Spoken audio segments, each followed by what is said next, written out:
Okay,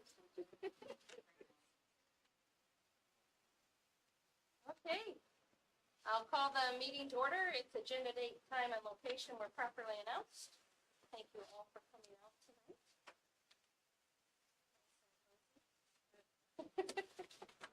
We will start off with minutes of the regular meeting of December 16, 2024.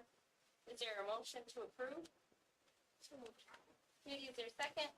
Second. Brian? Any questions, corrections? All those in favor, please say aye. Aye. Opposed? Motion carries. Next, we have the payment of the bills. Is there a motion to approve for December the amount of $1,003,765.96? So moved.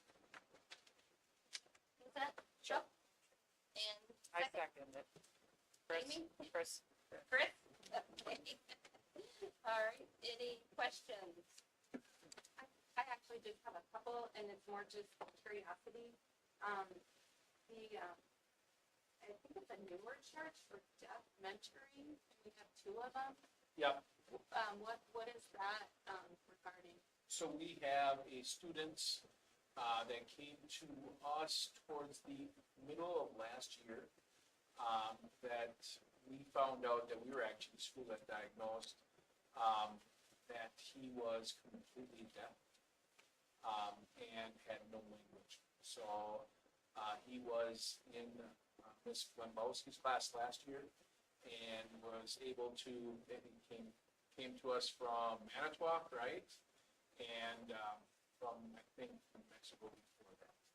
And had no language, had nothing else. We were able to figure out what was going on.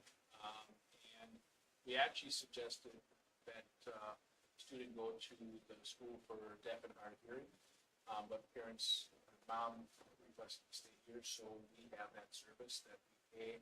It's another deaf mentor that actually is helping him to present.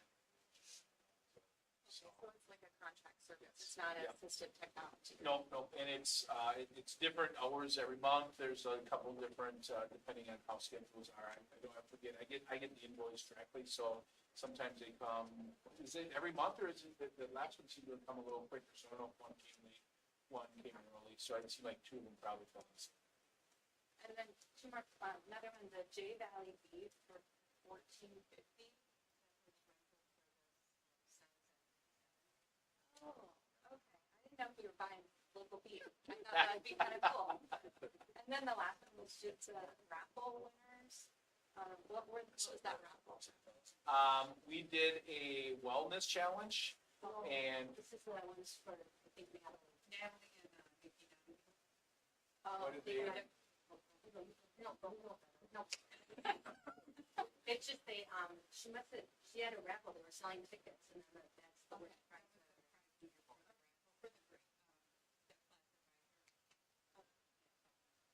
It was substantial. I didn't Oh. want to, I missed it. okay, yeah, that was a different raffle. Okay. Well, and then the last one, it's just an observation. The We Energy bill for the soccer field just seems to be going up. Is that something Myron uses energy out there? Yes, so they pull, so we have a couple different energy bills that, did we pay for the relocating of the lines out of this? It's not that much. This is a smaller bill.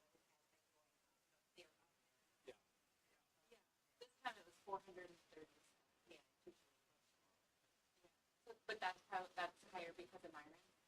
Okay. Yeah, Myron and probably Ethan and all that stuff, so.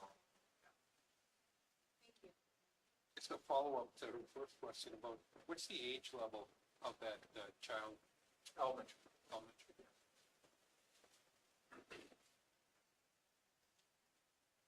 Any other questions? All those in favor, please say aye. Aye. Opposed? Motion carries. Summary? Nothing out of the ordinary here, and I didn't have any questions, so. No questions? I know we got a bunch of big payments, so that's always good.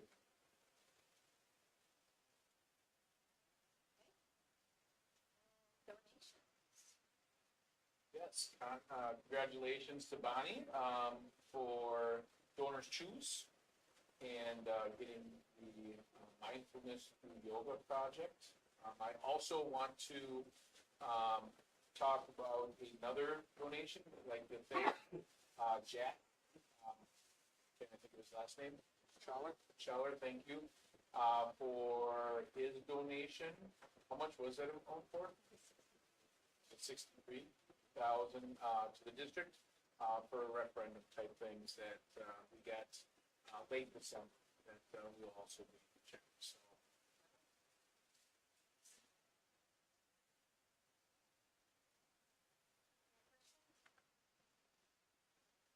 Comments from the public? Too cold for me to come out. And referendum update. Well, we don't have much here. You guys got to walk through the biggest update, right? Today was day number 1.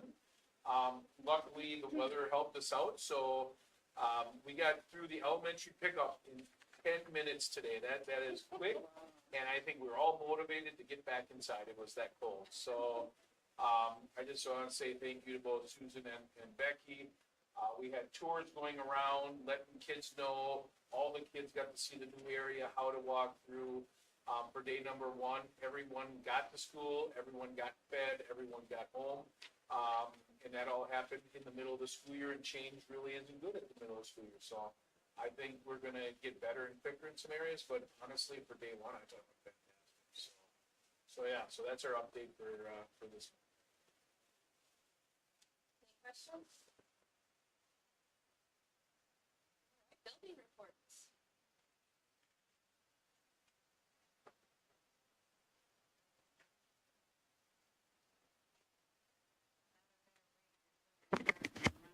I know. Sorry, the game's on. Right, thanks.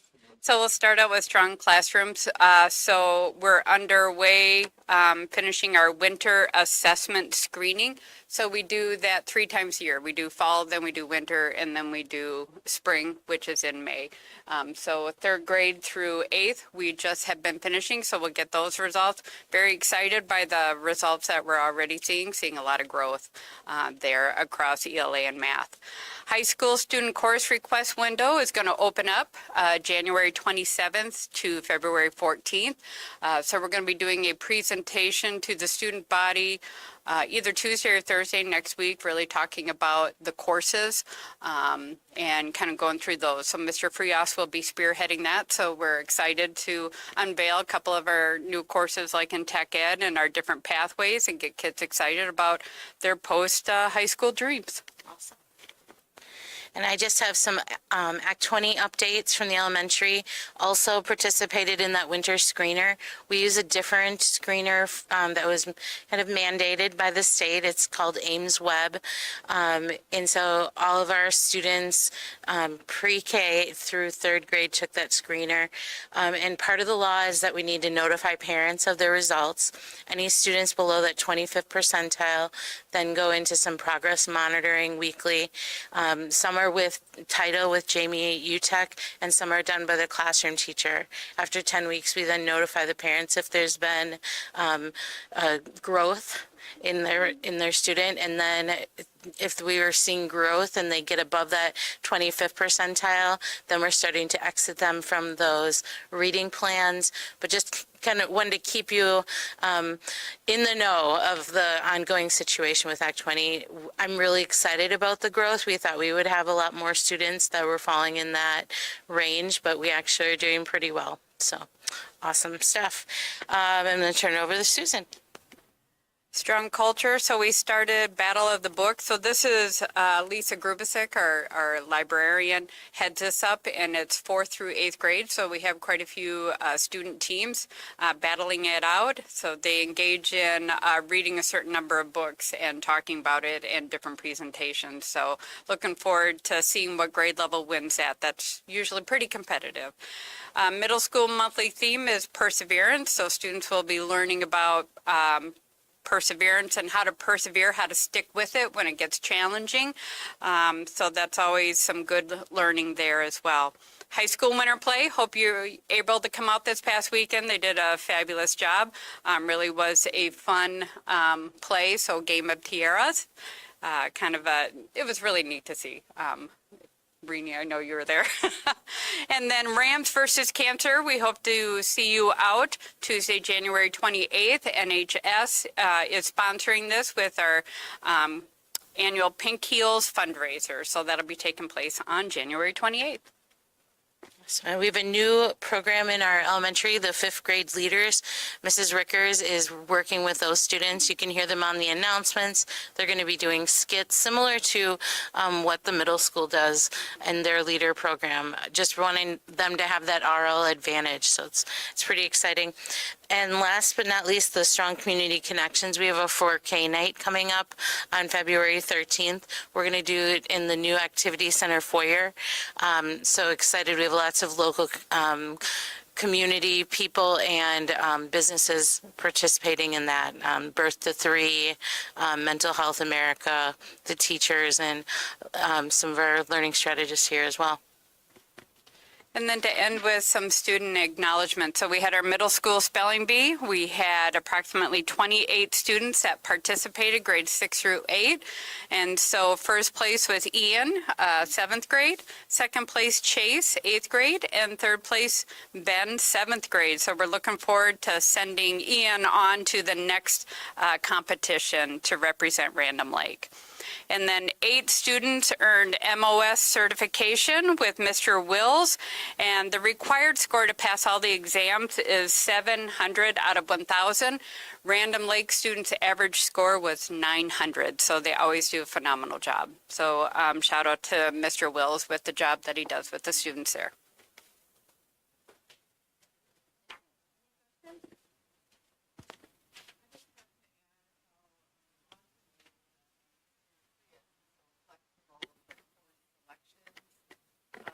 And I've heard from so many other parents too.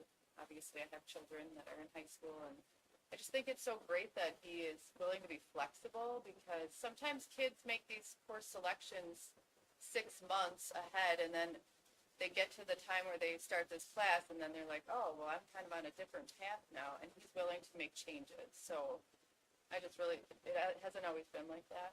So I'm really, really impressed. He really does a good job. So. All right, next, board committee reports. Policy met before this meeting, and we discussed the Title IX updates, or lack thereof. So the 9/1/24, prior to 9/1/24 policy is the policy we are under now, because it was extended by circuit court, second circuit court. And what do you think? So the one that we passed under duress, the 9/1/24 and onward, is no longer in effect. So. And yeah, well, we didn't have enough information to act on that right now. It's all kind of in there, so it's something we'll, as we get more guidance, we will do next month. But we thought we'd put it on here just to keep everybody, what's going on with that. Right, even some exciting, different changes happening even from today. I haven't got a chance to hear what. So stay tuned. We'll have more information. That's what we discussed. And next, we have the Luxembourg student exchange travel request. So I'm gonna take that. As you know, this last summer, we had a few staff members from Random Lake and North and South, from Northern Osaki, and Belgium. The adults went over. Now, this summer, we're bringing kids over. Right now, we have 4 girls at the high school that will be going over this summer. I think collectively, we have something like 20-some students from the Sheboygan County area that will be going to Luxembourg. And there's going to be about that coming back here. So we go in June, And then in September, they'll be bringing here and we'll be moving the host families. So last year was the hope to get the adults and the relationships with the adults so that we can move on to the students. 4 is a really good number. I think it was a little nerve wracking to think of more than that going forward. So this is paid for mostly by the grant that we have for this. But each student has to pay up to $1,000. So just asking permission to keep moving forward with this program. Is there a motion to approve? Okay, is there a second? I'll second. Amy? Any questions or discussion? I have a question. I'm just wondering, you said the students are mainly funded by the grant. Does the grant fund the chaperones that are going as well? Yeah. So that wouldn't be a cost for the school for There's very hotel, little meals? cost for the school. And I'm actually writing a secondary grant that could match the first grant. That would mean there's zero cost. So this last cycle, it did cost the district a little bit when we had our host teachers come here for some things. But we're just talking 1,000, something like that. And trying to get it. Question along the same lines, I think, like, so 4 students with 3 chaperones, there's no separate chaperone, is that normal for all the schools, or is that like you guys chaperoning partly for other students? So as one, it's really 2 chaperones and me, right? So, because it's Mark from Luxembourg and myself, I'm kind of going as a random leg, but also as this program coordinator as well. So, it's really 4 and 2, to go from there. And, yeah, it's a little bit much. We're still trying to get the nuances of everything out.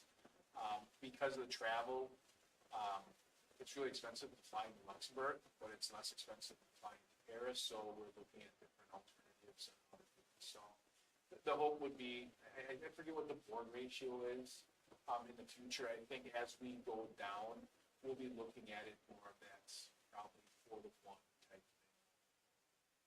It being year 2, having more adults. The grant. Are the chaperones participating? So the chaperones is Addie Lucas, which is our arts teacher, and then Lindsay Cauldron, that is our social studies, so they're actually. Oh, they're, You use their face. Both of them. let's go, yes, yes. And they're probably watching right now, sorry ladies, I apologize. They're working with the teachers and they have a class that they basically instead of pen pals or virtual pals with, and leading the discussion and activities. So, yeah, there's Zoom meetings going on a regular basis, so it's not just a one-time event, it's really meant to be something that's happening and getting this exchange all year round, culminating with the travel. Are these classes like learning about the Luxembourg culture, and like, are these kids expected to come back and talk about the cultural experience and things like that? Yes, they are. And they're doing presentations with Oh. that as well. Yeah. Thanks. Yeah, so this is their second year actually working virtually with classes over in Luxembourg. Okay. Some of our students know the students over there that they're going to be staying with, things like that. So it's really meant to be a cultural exchange, and it's kind of exciting. We are being, for the country of Luxembourg, which is what, half the size of Wisconsin, right? It's not a huge country. But there's also an opportunity, they're actually creating, it's called an American House, which is going to be a division of their Ministry of Education to find ways to do that. So they're celebrating what we're doing here and trying to do it for other schools in Luxembourg. That country has identified English as the language that's going to be the global language in the next decade. So they're trying to get their students in authentic opportunities to learn English, and our students and us having a lot of heritage around the Luxembourg is the reason that we're connecting it. So there's other ways that we're kind of being a model for others across the U.S. for this. So it's kind of one way for little random height to get to see the big old world. Are there any other questions? All those in favor, please say aye. Aye. Opposed? Motion carries. And an overnight drama trip to Chicago. That one's a little easier. Something that she does on a regular basis, right? Is there a motion to approve? So move. Chuck, is there a second? I'll second. Rainey? Any questions or discussion? All those in favor, please say aye. Aye. Opposed? Motion carries. School report cards, ACT reports, and redefining ready report card. Yeah, so Mr. Olfman's hanging out here to take this over, so before I steal too much of your thunder, you want to kick it off and talk a little bit about report cards. So there's two different kind of report cards, right? There's the ones that the state that we have to report, but there's also this other one that we are slowly building on, that we have been over the last 4 years, and I just want to kind of show you the progress with this. So Travis, go ahead, take it away. So, the left-hand side is more the traditional academic learning, that shows up on here, so ACT scores, GPA, number of kids who take Algebra 2, number of students who get 3 or higher on AP scores, number of students in AP classes who get a C or better, and then number of students in dual credit courses. So we've been tracking this for the last 4 years, as you can see. And we've got our ACT scores, I'll talk about this more later, but our number of students who were proficient in all 4 areas took a nice jump last year. So last year we had more higher scores than in quite a while. So that was good for ACT. You can see some of the AP scores are dropping in terms of number of students enrolled in them, but we dropped AP biology in favor of CAP biology. So that's a course that's no longer offered as an AP course. So that explains that drop. And then if you see the dual credit course, which is CAP bio is included in, those numbers went up. So it's not like we're losing our number of students taking advanced courses. They're just shifting from AP to CAP dual credit courses. And then on the right-hand side, we have all these indicators for career readiness.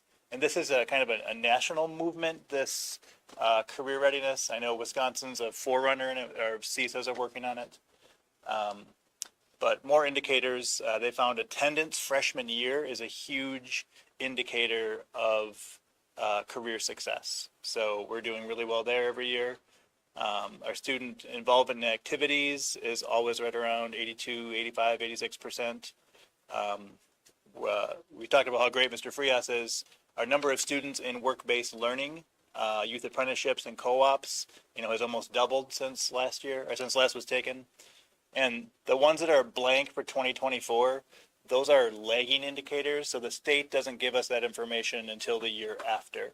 So we won't have 2024 until next year, but it's more than 19% again. So it keeps going up and up, our number of students who are out there in the community working during the school day. And then industry recognized credentials are things they can earn, like the Microsoft certificate. We have certified nursing. We're hoping to add some new ones next year. So those numbers should be going up. We're looking in the tech ed department, adding in welding certification. Measurement, yeah. So we're really targeting a lot of the things on that right side in some of our CTE courses. It's pretty exciting that we can get more kids out of here. And I know we're talking about making more classes dual credit. So then, ideally we could get 100% of our students with a college credit would, meet that criteria and make even more of our kids career ready. We haven't figured out a way to track our community service hours yet, so we're still working on that. And it's not required for graduation, so it's, they do it for NHS and some other organizations, but we're not there yet with tracking it for everyone. The AP piece, AP when they first came out, that was really the first piece, right? That was a place. And colleges very quickly found out that they didn't want to accept AP. So when you hear our students come and take the test, they pay for that test, and they get AP credit. Most colleges give them elective credit, but even if you pass the AP bio, you wouldn't get credit for having college credit. You still have to take it. Now that we're switching over to dual credit, if it's a class that's, let's say it's a class from Lakeshore College, it used to be FTC, College. If you take a class from there, any UW school has to accept that. So strategically, we're trying to make sure that we're putting classes in students that actually get their degree.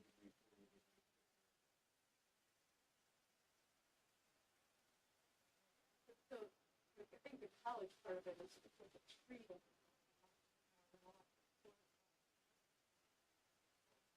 college side. If you're 40, it is here. I'm sorry, I looked at this and then there was some sort of questions. So if I give you a question, No worries. so the percentages on here, like these must be percentages of our students right now. Like, Correct. the AP one is like 24%. No, that's of all our students, yeah. And then what's the difference between the dual credit? On the right-hand side, it is in a particular career pathway. So left-hand side is any dual credit course, right-hand side is within a career pathway. So, Like the welding would be on that side. correct. Well, it counts for both, but the right-hand side has more stringent parameters it has to meet. Yes, yeah. Like we have a dual credit agriculture courses, soil science, Soil science. and that counts as a career pathway if they, mark that field. I don't know how they count the pathway indicators. But something like bio would be. Yeah, I think so. Yeah, it has to be a dual credit CTE course to be on the right side. Yeah, I think.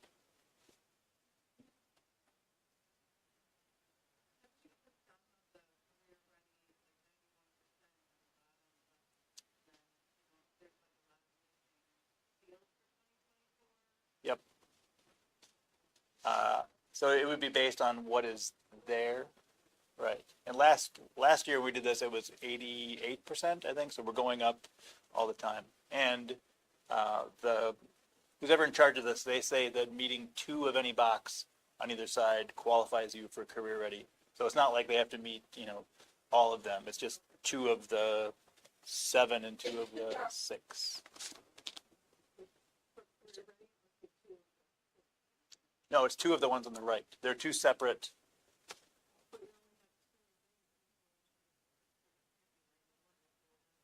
Yeah, I must have based it on carried over the ones from 2023 to look at it, yeah.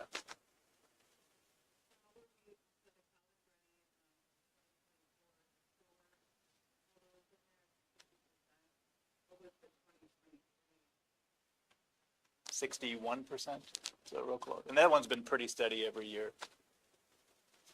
The career's going up higher, at a higher rate than the college rate. In the ACT, I think there's been some really great things that we've used now with the Princeton, right, ACT data. Yep, Princeton Review. Princeton Review. We talk about how we do assessments in elementary, middle school, where we do a fall. Second year, first year? This is the first year we're gonna do it 3 times, but last year we did. So we're finding different ways to make sure.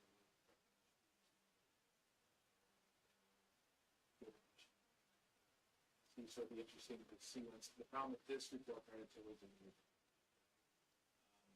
What was the statistic of this year's graduating class? 92%. Yeah. The number that for that number was the report card.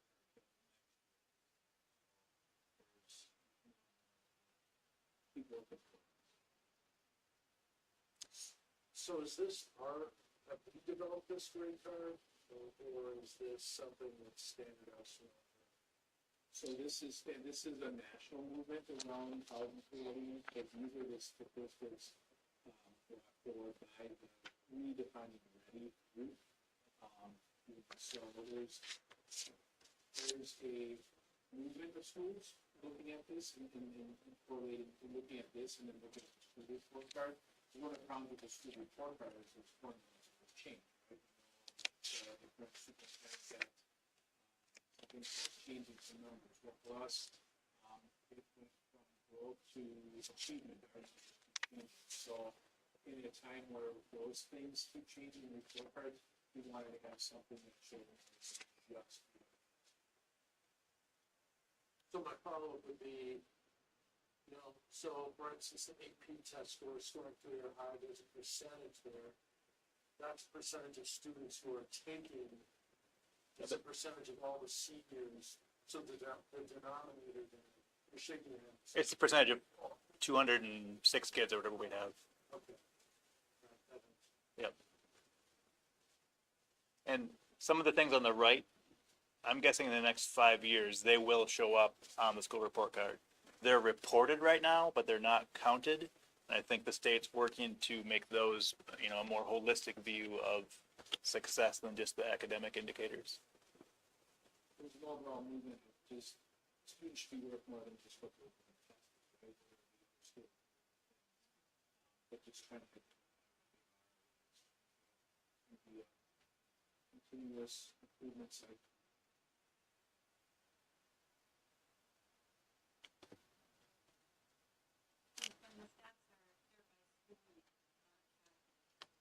Yeah. Right, so the 2024 is a graduating class of 2024, all the data for that school year.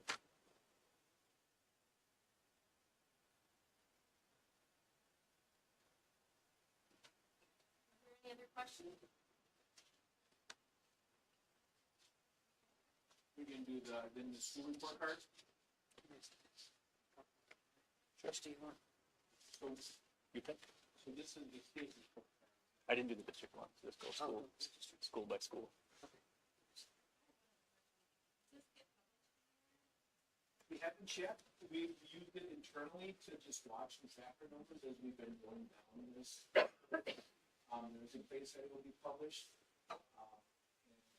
So this is the first time you're seeing it, as a complement to the report card.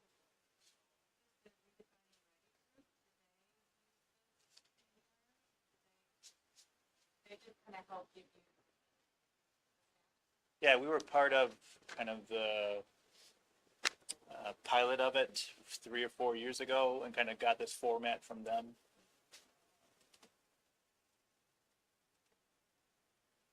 We were paying for a service to help us with it, but it just was not. There was a service that was supposed to calculate all this stuff, but there's a lot of calculations and things didn't work out. So it's still a little funky, like how do you identify our students who are really, Kim's done a lot with the SIS and with our student information system, trying to automate this as much as possible. Because this becomes more recognized, making this as easy that if you're in an activity, how can we just look at this percentage of students? There's a lot of little system.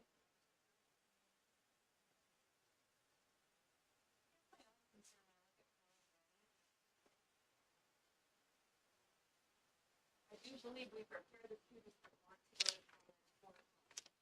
I think it's great. And when I look at a score of like 62%, I realize that's the whole student body. It just looks like a lower score to me, but I think that I know we do a great job of preparing our kids. So I guess I just look at that score and think, am I looking at it wrong? Does it look like a good score for that? I would say I'd like to see those numbers in the 90s. And that's why we're starting to get what you assess, right? And we use this to think internally as we see these things and we talk more about it.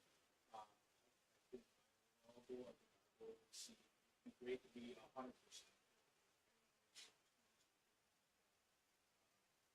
Barriers, but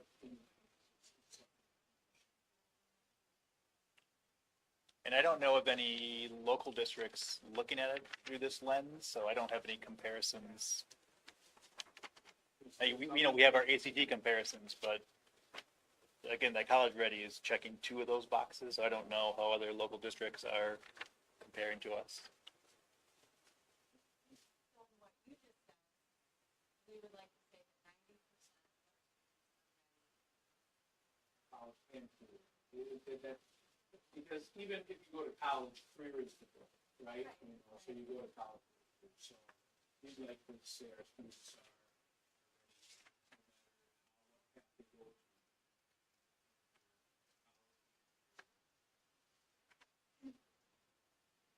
Make sense?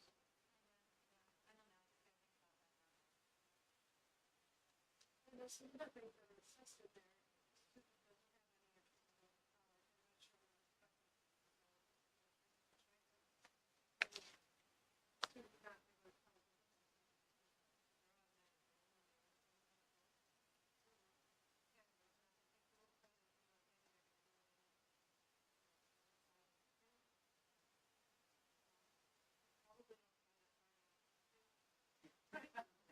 I guess I feel like some, to get to it,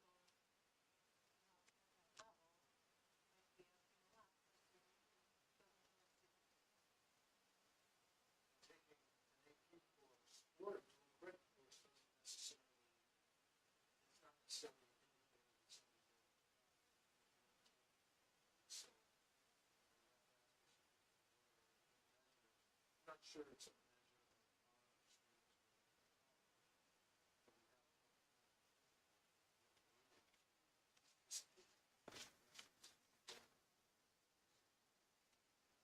It's all about what you're looking for. Not sure it's an indicator.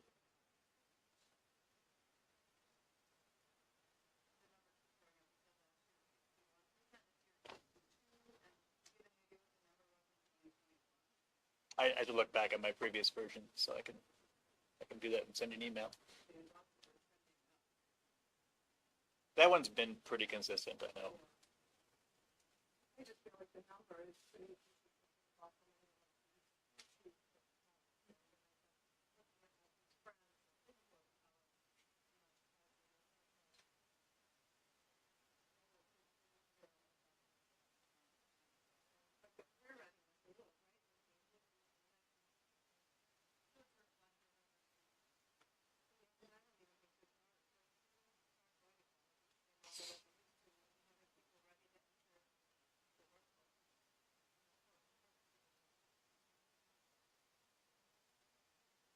And the career indicators, those are things we can do systematically to make sure kids are meeting them.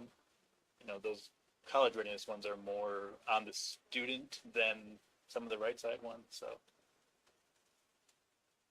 It's a good opportunity on the right side and a bigger opportunity on the left side that we have to work harder on. I think we want to say, even if a kid's not going to college, we still want them ready in case they change their mind. It's hard to convince those kids of that, though. I'm never going to college. And then I had a student come back to me 10 years after graduating who was not college bound, but then was working in IT for Kohler, and they wanted him to get his bachelor's degree because he's the head of global IT at Kohler now without a bachelor's degree. And he was like, so I have to go back to college. So I think that happens a lot later in our students' careers. So we do want to make sure they have those foundational academic skills. It's just a hard sell when they're 16 or 17 years old. Accessible in itself. Yep. Yep.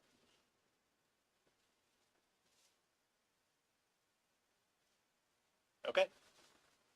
School report cards? Have you seen these yet? No. No, this is the unveiling of them? Okay. Could you scroll down just a little bit? So this is the high school. I think last year we were 69.1 or something.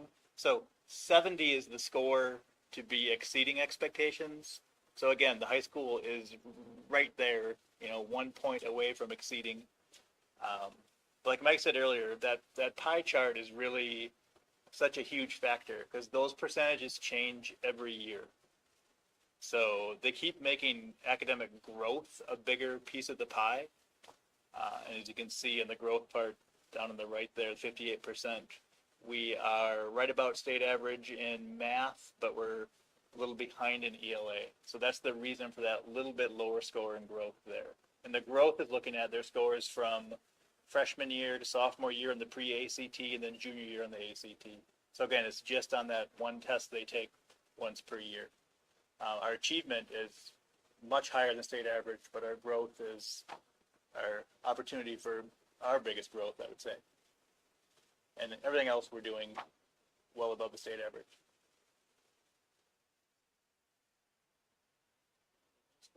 Sure. And any questions about the high school one?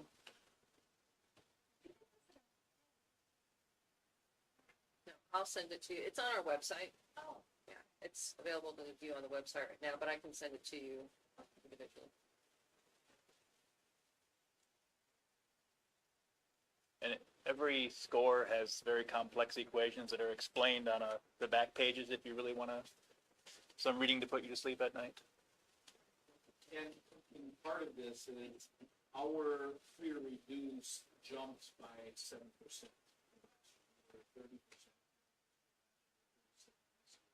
So that's where, because of that jump, growth, what they've done is with that priority area weights, is the higher your free or reduced lunch population, the more it's on growth than it is achievement. So you can actually have achievement go up from next, but because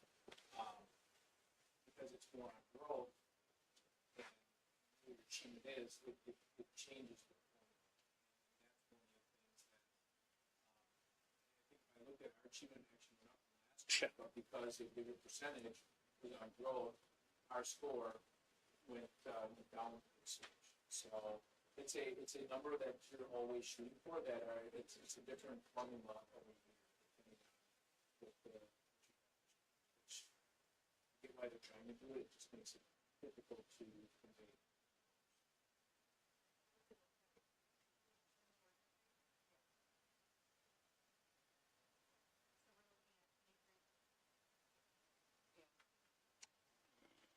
Yes.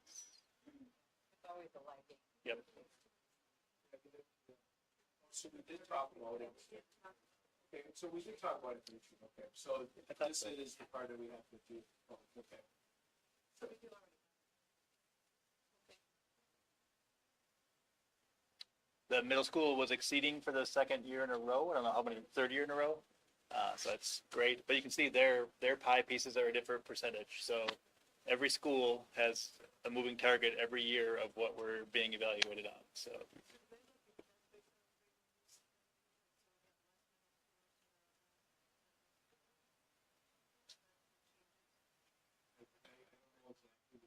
I know district-wide. Usually elementary is where we get the biggest jump, and then it's fewer in middle school.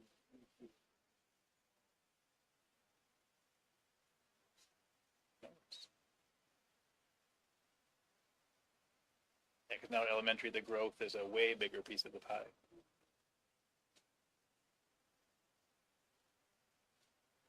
I don't know what your score was last year.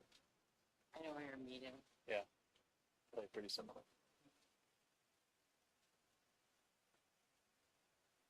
I think one thing that's going to help our growth scores is every different level is doing different kinds of intervention time during the day, to target all kids to keep everyone moving forward, whether they're struggling or, they're above grade level. We're trying to keep everyone learning and gaining knowledge. So hopefully next year the growth scores are better.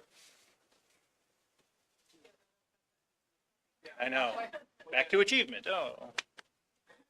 Achievement, you don't have as much growth, right? So there's, it's interesting, we can have a year, and, it's also, we are who our students, right? We have, graduating class that has 10% of our students are getting permanent higher, and it's key, but that is also, even though we have our high-end students scoring high, we have students that have barriers and so on. So being a smaller district, when we have a class of 45 students, it depends on who's in that class too.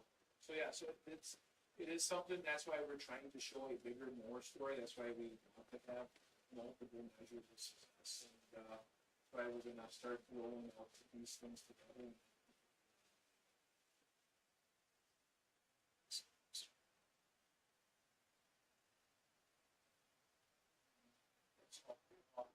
Yeah, that's the overall district one. So again, we're close as a district to that exceeding number. That'd be a nice objective to try to get to as a district.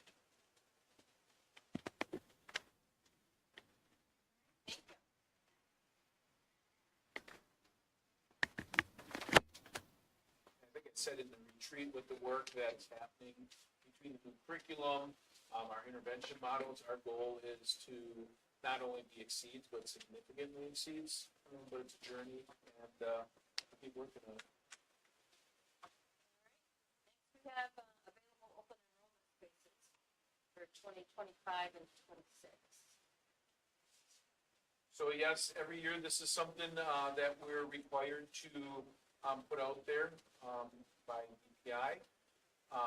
You know, I can say our special ed students, we keep, we're full, right? We have our students that are in our attendance area. I think we've done a good job with staff, but as you can see, going into next year, we'll have no open enrollment, spaces available for students at MI. So should that bottom line say 25, 26? Or is that, Did I not update that one?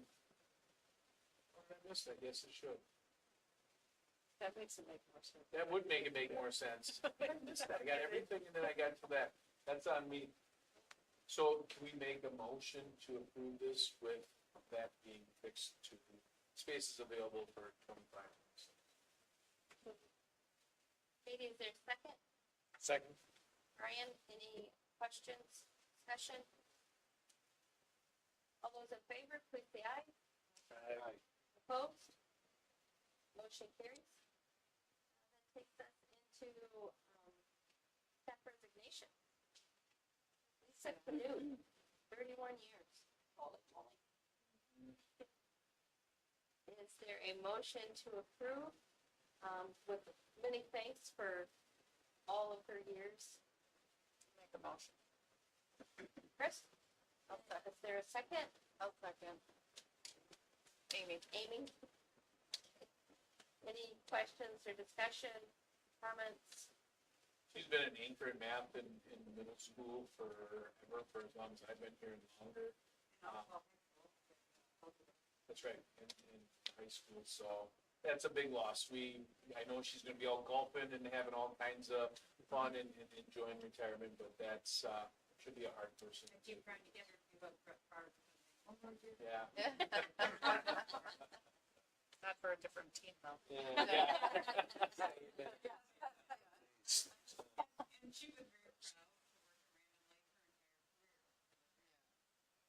We get a chance to read her retirement. She wrote a really nice resume, it was a very complimentary letter to you guys. I thought it was nice.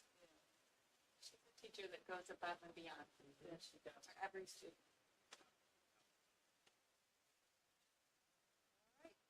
All those in favor, please say aye. Opposed? Just vote it down, like what happens if you don't accept? Yeah. You have to keep working. Motion carries. The 2023-24 audit. Only to look it over. We got the same findings that we've had.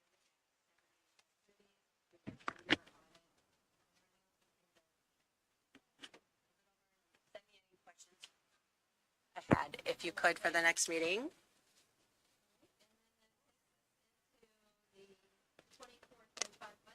Yep, the quarterly reports, I would look at the December ones, ending in December, because those give you better numbers. The first quarter they're kind of skewed.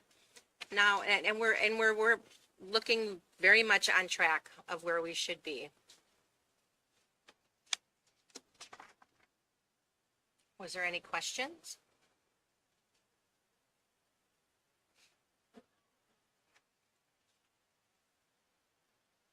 I did want to kind of go back to the audit thing. I just want to put on your radar.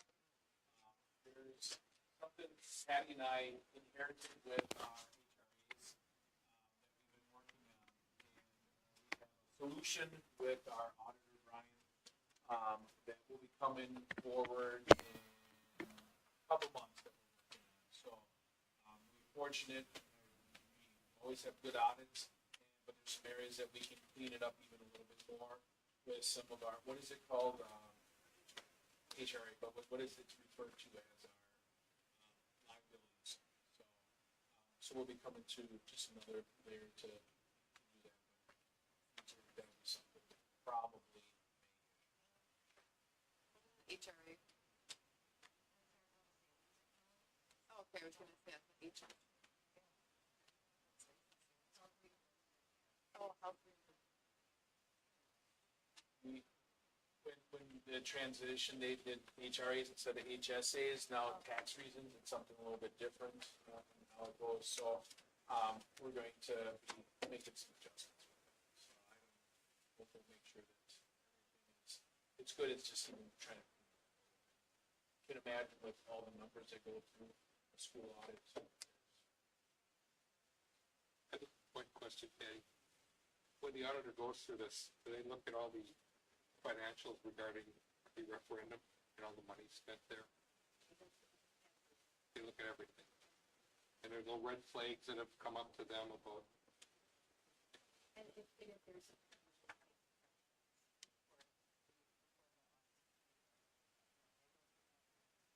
okay, thank you. And make that aware. Spends a lot of time on it, and that's why we get this nice pretty book for all of you to read.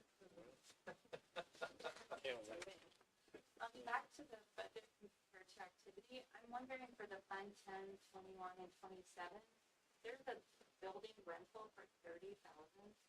What building use? The TNT. Oh, for the buses. The shed for the buses. Okay. Which, on days like today, because it's, remember, it's heated, they actually heat those sheds with, used, motor oil is one of the things that, and start the buses with diesel, everything else. We actually took them back to the shop. Diesel likes the gel when it gets this cold, even, when you have additives. So yeah, so it's nice. Our buses are warmer than most other districts' buses when it comes to that. So I think it's been a really good partnership. But the electric bus isn't in front, right? Are we been using that in the cold? That one we don't use in the cold. That one, even with the secondary heater on it, Rachel has had some frustrations with it. So it's nice when it's nice, but we'll never be 100% electric bus. So what is considered cold for it? 30.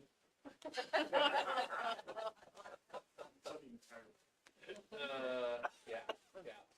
So Good thing it's. she said 30, but she was pretty frustrated when she told me that. So I think maybe it wouldn't be quite that, but that was coming from her about a few weeks ago. Can we sell that bus to the school in the south? In 2 more years.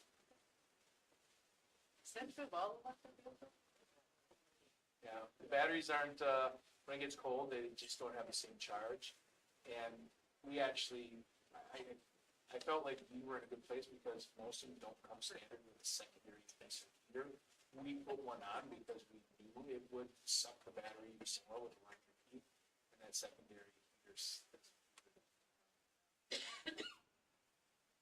maybe different if we would have it in one of the heated garages that the other ones are in. We're learning, so lucky it was, free. That's why we did it as a grant, so we were able to get feedback. Good to get that the other. Why is the fitness center, budget separated? Because it's separate.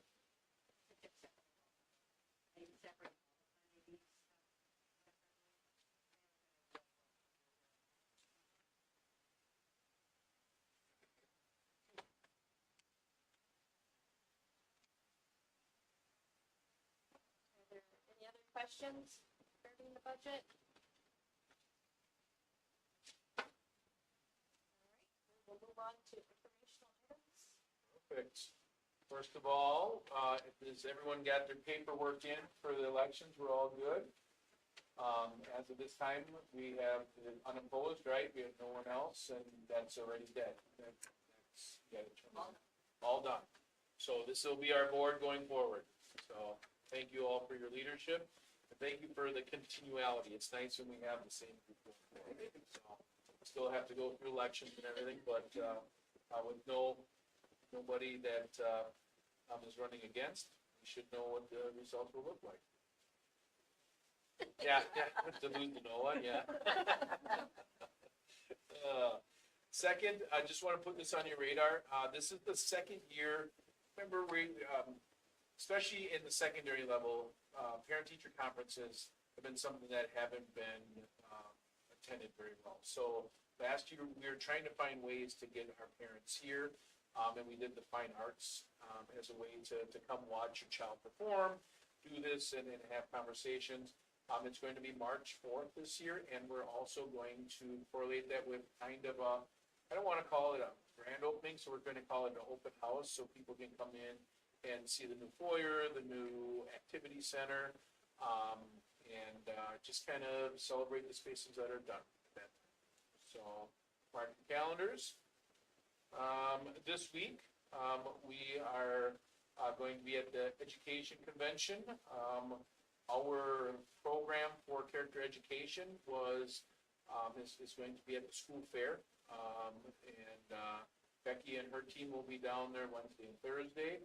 And then we will be presenting on Thursday. I'll be down there to talk about character education and career readiness and how we're wrapping that all together for our elementary. And the last piece is we've been doing a lot around district wellness. We talk about culture and having strong culture. We've been working, we did a step challenge between Thanksgiving and Christmas to get people moving. And then starting in January, we help everybody keep their New Year's resolutions. And we do another wellness challenge with our new Aero CrossFit. And Jessica helps us run some of these.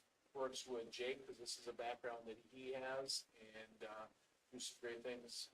I think we have about a dozen staff that are doing that as well. So it's good to have good, strong mindset about it. So, any updates? Any questions? It's the March 4th open house is going to be somewhat of a parent-teacher conference then too. That's cool. Trying to find reasons to come in. We thought, you know what, when parents can see their child doing something, maybe it'll draw them in more. Yeah.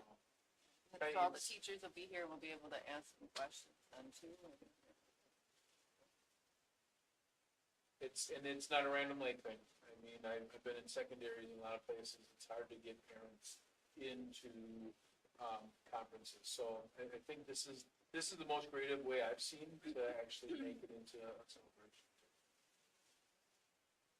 We can have like activities booths up too for kids to sign up for activities for next year. I see the activities decline.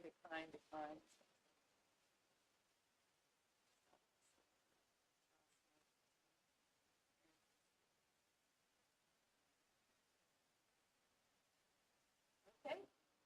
Is there a motion to adjourn? So moved. Chuck, is there a second? Second. Chris? All those in favor, please say aye. Aye.